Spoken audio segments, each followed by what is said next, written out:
Okay, I am Chris Avina with another episode of the American Outdoor News Podcast. So if you have not subscribed yet, do it before we get started.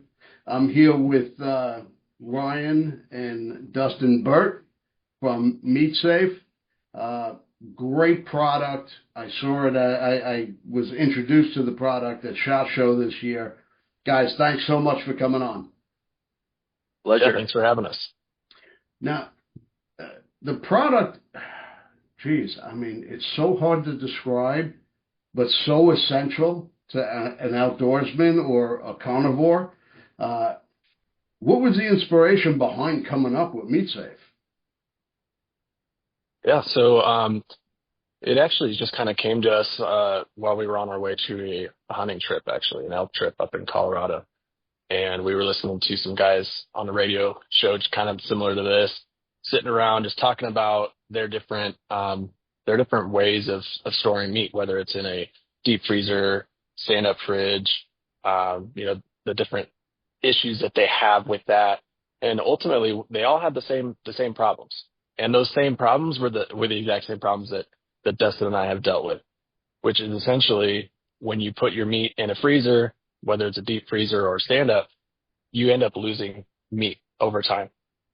Some of that is because you don't know where you put it. Some of it is because you got things stacked on top of other things. So that was kind of the genesis of the idea. And then from there, we just started digging into some more problems that not only hunters have, but people have at home in general. Well, it's so well designed. It's multifaceted. You really took your outdoor experience into the product, and it really reflects that in when you actually see it. I was pretty impressed when I saw it at the show. Can you go through some of the features? Yeah, we can. Dustin, you want to handle that? Yeah. So I'm just going to kind of rumble them off the top of my head here because there's actually quite a few cool ones. But the biggest thing, for us being in the field is being able to take something and having a clean prep space, right? So we all know we like to come home, we pull all the meat out of our coolers, our wife is getting on us or our significant other about, having meat all over the kitchen counters or, something like that, right? So first things first, prep space, right? So we got the top, which is stainless steel. It's all surgical grade, so it's food grade stainless steel. You can cut and prep right on top of the thing. Or we've got these really cool butcher blocks or synthetic butcher's, blocks that can go right on top of the stainless, and then you can cover that right up. So that way you've got a synthetic top as well, depending on what your, butchering preference is. So that right there, right off the bat is huge, being able just to have a nice flat open prep space.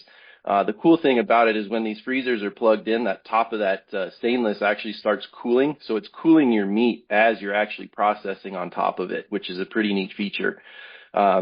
With that, we've also got the variable temperature inside the actual freezer. So you can set that thing all the way down. I think, Ryan, we're at -8. I believe right now we're actually trying to get these things down to a -11. Funny enough, being at SHOT Show, we had a sushi chef come by and he was like, hey, this would be really cool if we could, freeze some sushi, but it has to be at, -11 to become food grade. So that's a new feature that we're looking at, but it's really cool being able to change those temperatures based on your humidity and your climate just to get that temperature just right. Well, you definitely address a lot of the needs of hunters and anybody who's tried to process their game. There are just so many things to overcome, and you just addressed that. Having a clean space where your family is not freaking out because you're getting blood all over the place, and we've been there. Yep. Yeah. And the other cool thing, actually, biggest feature of them all, this thing's American made. That's a big thing. Big thing. We're all big fans of that. Yes, we are. To piggyback on the prep surface is if you look at your existing deep freezer, that's a wasted space, right? It is. You have your top, and the only thing you can do with it is lift it and get in there. So we're not only redesigning something that exists. We're not only giving you a prep space, but we're also making things better. And you also have the drawers, so you can really store your meat according to how you're going to use it. You can That's store right. it alphabetically. You can store it by steaks and roasts and chopped meat. There's a lot of different ways to break it down, and I just love the accessibility. Yeah, no, we appreciate that. And obviously those are some of the design aspects that went into this was, hey, how do we get this meat to store in our units in a way that isn't going to get lost or pushed at the bottom of a deep freezer, forgot about next year, then we're grinding it up, turning it into dog food or, whatever it is, because that, piece of meat got meat spoiled or you got freezer burn or, whatever it is that goes along with it. So being able to have everything organized the way that you want it. And we realize that everyone, houses everything different, right? So that's the cool part about this is you can really store it however you see fit based on your household. You need to integrate a commercial grade vacuum packer in there.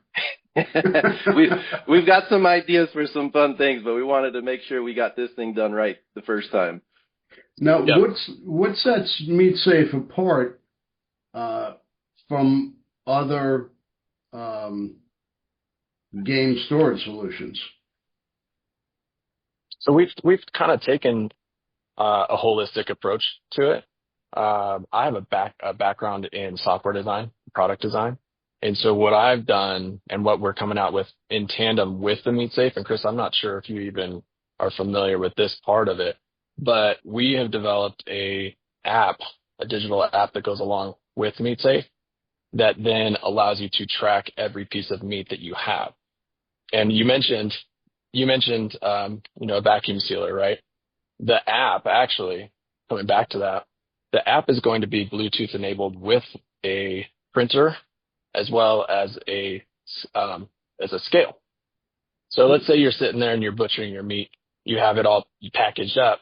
You then can put that piece of meat on a scale that will register the weight, the time, the type, the type of animal, the cut, all Wow. the metadata that you need. It's going to put it into that app. The app is going to, then you can then print a label right there, and you'll have your Bluetooth printer say, and the prep surface is wide, right? I mean, it's 48 inches by 30 inches. You have plenty of room, plenty of space, and Yeah. we're creating more and more accessories, and we can talk about these later. But you print that label, you put it on the bag, you pull out the drawer, put it in the drawer, and now not only do you know in your mind, hey, I have the top left drawer designated for my steaks, and that's where I have my steaks.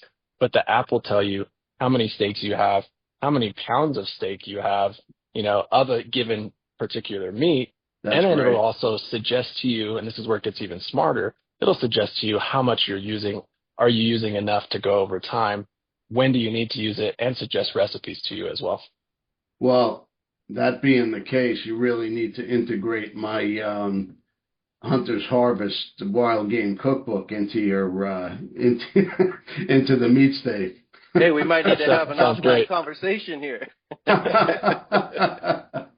Sorry, I'm just a shameless self-promoter here. No, you're That's all good. good. It's all good. It goes right along with what we're talking about. Hey, it's something we all love to do, getting outdoors and hunting, and whether it's a deer, elk, a muley, whatever it is, getting the game is only a small part of it. Yep. Getting it out of the field, butchering it, and finding recipes that people are actually going to like, because we all have our non-hunter friends. Oh, it's gamey. No, it's not. Mm-hmm. My friends wait for me to get something because they Yep. they're they just feast. It don't Yep. matter what it is, they'll try it. Well, Ryan First. knows we between my son and I this year we shot one bull and one cow elk, and there is not one trace of any of those animals left in my freezer. So, so you can see right there. I mean, between my kids and my family, if you store and prep it the right way with a good recipe, it won't last. Well, elk is the top of the food chain. It's It is. well, it's right below moose, but Yep. that's not long for this world. Once it's in the freezer, it's going No, to be sir. pretty quickly. Now, how does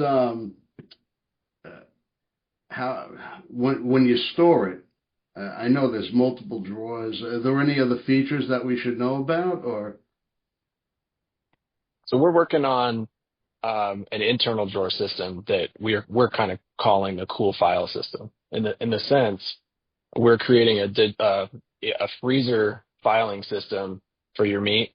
Uh-huh. So we're working on some customizable options within the drawers themselves that will allow you to designate and segment your system a little bit more. Well, what obstacles have you come across when you're trying to process your game, store your game? Are there any challenges that you had to overcome when you were designing this? I would actually say there's a few. For one, obviously space, right? So as we're getting, ergonomically, challenged with some of these different things, your typical deep freezer, you got, depending if you got a stand up, you got drawers, right? Well, Yeah. with drawers, you're limited on the size of meat that you can place in them. A deep freezer, depending on the size of deep freezer, same thing. Either you have a big open chest or you've got, some way that you have to drop that big chunk of meat in there, then you got to hang yourself over the side of that thing and pull it back out, right? Yep. So hopefully with this, the challenge that we were trying to get away from was hopefully guys aren't coming home, leaving that big old elk quarter or that deer quarter, hanging up in their freezer, in their deep freezer for, months on end before they thaw it back out. This is just kind of a newer way to just get home, get motivated, have a nice prep surface to start going away on and being able to file it, immediately instead of having to walk back and forth from your kitchen to garage. You can just pop that drawer open or open that door, slide it in, you're done. So for us, yeah, there's a little bit more user input up front in terms of housing what you're putting into the freezer, but once it's done, it's there and you know exactly what you have. So for us, the challenge is being ethical hunters is getting the meat into the freezer as fast as possible. For a lot of archery guys, we're hunting, summer months. So how do you strip that animal clean and get it into the freezer as quick as possible? So yeah, there were some challenges of, hey, what are hunters really going to look for? Do they want something to just quickly stash their meat, just a chest to throw it in, or do they want something to actually organize their meat? Well, Yeah. aesthetically, it's very nice looking piece as well. I mean, you could put that into your kitchen and it would just look like, another appliance. Yep. Yeah. It's So not, like my chest freezer. I'm not going to put that in the. Yeah. And and and look, I could definitely relate to that. The chest freeze is deep, it holds a lot of meat, but keeping track of everything, Hmm. it gets very difficult. So you Oh yeah. yeah, and Chris, gotta keep bent over. I'm glad you brought that up too, the aesthetic portion of it. Dustin touched a lot on the physical limitations or roadblocks that we've come up against. But one of the things that we dove into and looked into is kind of more on the habit side and almost the psychological side of things, right? So let's take a family as an example, and this is why we designed it this way, is we designed it to be in the house. And there's reasons for that. One is that yes, it is efficient. It does allow you to do all the butchering and the cleaning and the processing right there in your home without having to be outside or in the garage, which gives you access to all your tools and your sink and everything like that, right? But what it also does is it allows the meat to stay in your home and to be top of mind, right? It allows the wife at home to know where the meat is. Because I know, at least for me, maybe I might be the only one here, but my wife doesn't necessarily know where the specific, where the backstrap is, right? Yep. She doesn't know where the hamburger meat is. But when it's in top of mind in the house, she doesn't have to go out to the garage or go down to the basement and dig it out. And that means she's going to use it more. Family's going to utilize it more. It's going to be, it's going to drop that waste, that food waste down even more. So that's kind of one of the, I guess, more intangible Yeah. ways that it improves the process.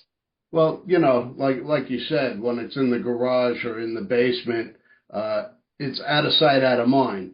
when you go and shopping, you're not thinking, oh, well, I have back straps, or I got a couple of pounds of chopped meat, or some steaks I can throw on tonight. You're in the store, you're like, let me just grab a chicken, or let me grab a steak. If it's right in the house, right in the kitchen, easily accessible, it's very easy to figure out what you're making that night. And, me, I go out to the garage like every couple of days to take a look at my stock and see what I'm making. Yeah. Right. No, and that's another great point too, is, as guys, there's a lot of us guys that, are maybe hobbyists, right? So your garage is a pristine, nice looking garage. So that's the other part of this too, is being able to match, these freezers to, let's say you've got a Mac tool bench and you want that nice, black or red or blue color, we can match those colors, and that way your garage stays aesthetically flowing and everything looks nice as well there too. So it's not just for the the prettiness and the wife's approval. It's, for the extreme hobbyist as well that just wants a good looking piece of, working equipment. And that's what it is. It's a working piece of equipment. Yeah, and it also it upholds the integrity of the game. For storage, for consumption, it's very I know the word, I just can't find it. That's what happens when you get old. It came through in your message, so we get it. But I love your product. You walk through the shows and you say, oh, that's nice, and you look, and every once in a while you see something that you're like, wow, look at that. I gotta have one of those. But that's what I saw when I walked by. I'm like, wait a minute, I gotta really look into this and find out a little bit more about it. And Dustin, you were very informative about the product and telling me, the features and the uses, and it's just very appealing. And as an outdoorsman, I'm a product junkie. So. Yep, we're the same way. Like Ryan said, there's a lot of reasons why we got into doing this thing, but one of the things was, as Ryan and I always knew we wanted to do something in the outdoor space at a certain point, and it was like, hey, what can we do to make a change? And the camo world is saturated, the equipment world is saturated, and yeah, there's still some cool products coming out, but nothing's been done in this space for a long time, and no one's really taken meat storage seriously. And so when Ryan kind of, approached with the idea, it was like a no-brainer. It was just light bulbs started going off left and right, and it's like, well, dang, eventually we're going to have to just turn the light bulbs out and focus on getting this thing done, because there's just so many cool things that we, over time want to add into it as hunters ourselves. Well, as an outdoorsman, I know a lot of us like to be out in the field. A lot of us like to obviously fill a tag and whatnot. Do you guys cook?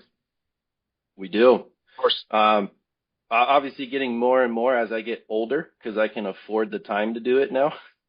Yeah, that's always but yeah, we're cooking all the time. My wife's Italian descent, and so depending on whether she's using our ground elk in some sort of Italian dish or whatever it is, we get pretty creative around this household.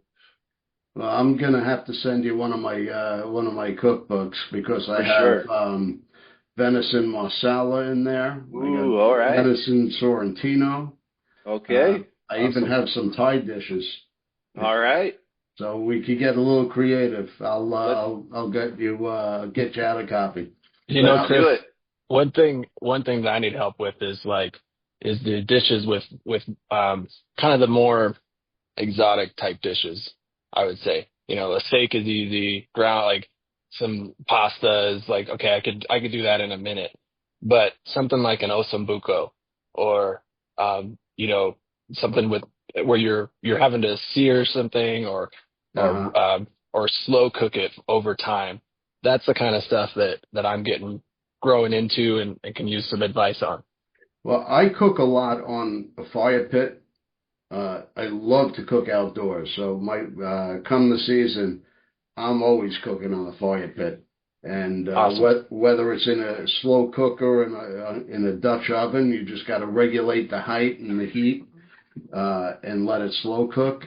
Um, there's always something to do. I made some amazing rabbit on the fire pit, some elk. What else do I have in there? Geez, I got smoked duck. Awesome. Um, in this issue, actually, the April issue of American Outdoor News coming out, I really took something that's common, chicken fried steak. Hmm. But what I did was I chopped up some tomatoes, some red onions, some cherry peppers, and I smothered the steak with it after I let it sit for a minute.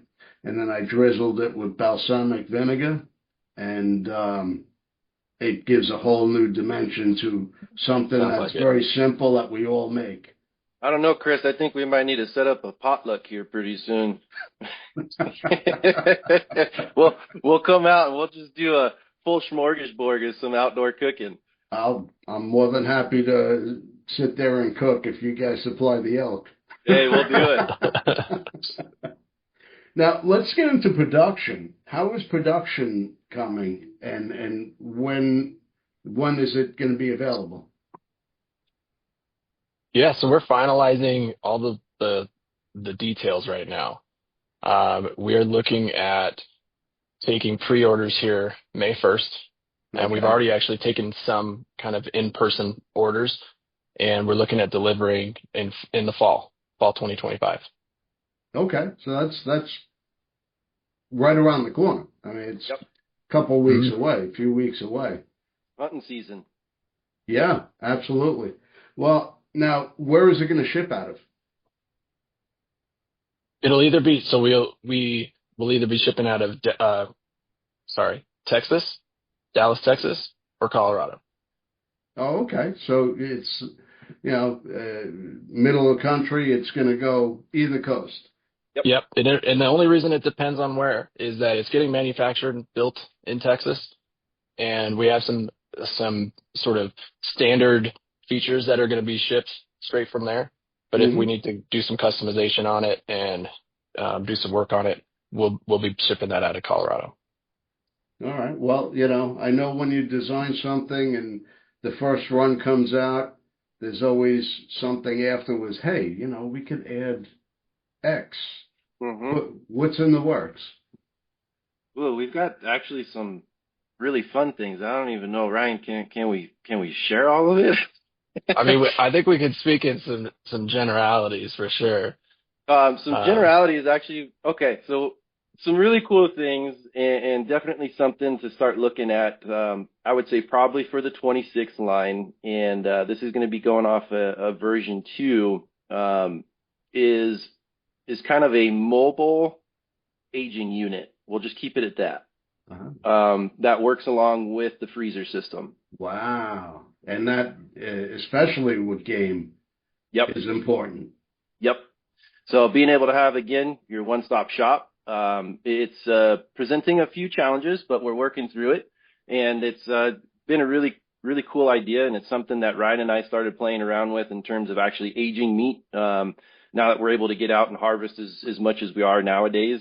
When we were younger, you go out with, mom and pop, you get your, one deer or, some ducks, and that's kind of your hunting season, right? And, unless you're a full-blown hunting family. So, now we're, getting into those exotic, kind of flavors like Ryan was talking about, where we can start aging some meat and having fun with it, and that's what it should be. Meat shouldn't be a stressful process. You should have fun with what you're doing. Just like, food tastes better when you're pouring love into it. Oh, yeah. And everything tastes better with wine. Exactly. All right. Well, I definitely appreciate you guys taking the time to speak to us today and introduce us to the MeatSafe product. And as I said, it's really phenomenal. It's impressive.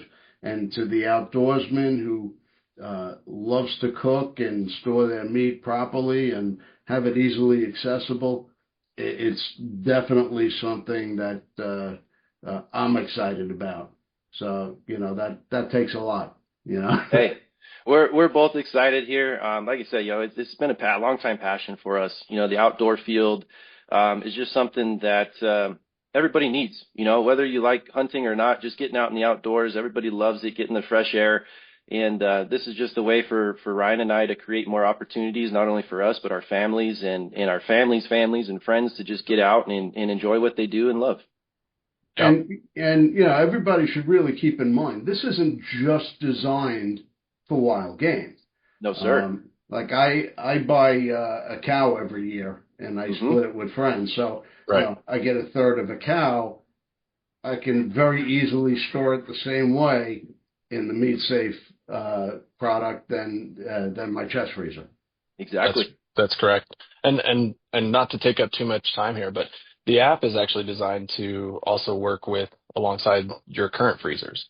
And then one of the things that we didn't go into is we are looking at preservation outside of the freezer as well. So whether that's jarring and canning and dry goods, that's all stuff that we're working on as part of the app, as part of education. Our main focus, our main slogan and our goal is to honor every kill, right? And what we mean by that is that we should be even just like you said earlier, getting that animal down is just one part. There's a lot of work that goes into that, but making sure that you're taking care of everything that you can and that you can pull as much meat off of that animal as you can and utilize that. That's really what, truly what honoring that animal means. And so that's a challenge for us as a company. That's a challenge for hunters and sportsmen everywhere in general. So. All right. So where can we pre-order? Where can we find you guys? So you can find us at meatsafe.com. Pretty easy. Spelled just like it sounds. Okay. And, social media as well, or? Yep. We're on Instagram primarily. The MeatSafe is our handle there on Instagram. We're putting more and more content out daily, trying to get more, story-based information out there and education materials out there as well. So what we've run into is a lot of new people, a lot of new hunters getting into the sport, and they don't know where to start. And we want to make sure that, okay, if they go out there and they, stick an animal with a bow and an arrow, that they know what to do with it after that fact. Absolutely. I'm a big bow hunter, more so than any other way. Actually, more so a crossbow hunter. I got into that a couple years back, and I love my crossbow. More than any other weapon, it's quiet, it's easy, and takes down a lot of good game. It's a quiet assassin right there. Oh yeah. Lots of dirt naps being had. Hell yeah. All right, guys. Right, I appreciate you guys taking the time. Definitely check out MeatSafe.com. Subscribe to the podcast. We have the magazine coming out this week, so definitely go to AmericanOutdoorNews.com and subscribe for free. It'll end up in your mailbox as soon as it goes live. Yes, sir. Appreciate it, Chris. Thank you so much, sir. Yep. It's a pleasure. Thank you.